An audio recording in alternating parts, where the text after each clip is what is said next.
Hey YouTube, I'm John. Welcome to my channel. And today I am going to be unboxing a new fragrance from Tom Ford. It just came out today and I was able to pick it up.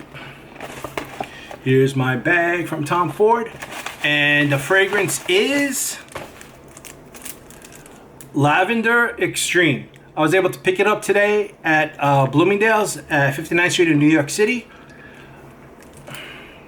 This is part of Tom Ford's private blend collection, and I'm going to unbox it for you. Take out the cellophane.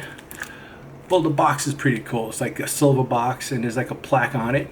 Let's take the cellophane off.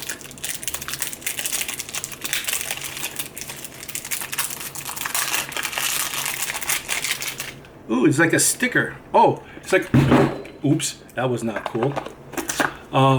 Yeah, there's like a little protective covering for the label.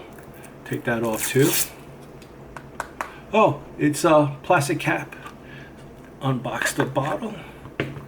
And it's also a silver bottle as well.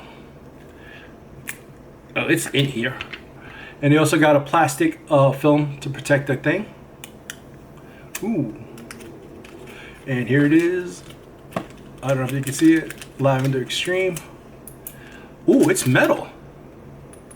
It's a metal glass. So let's take off the cap. Ooh, this is nice. Let's give it a little test. Oh, I smell the lavender. This is really nice. So that was my unboxing of the Tom Ford Lavender Extreme, which is available at Bloomingdale's 59th Street in New York City. If you like what you saw, subscribe and click like. Yeah, I know this is like really awkward because this is like my first time pretty much doing something like unboxing and stuff. But again, if you like it, click like and subscribe.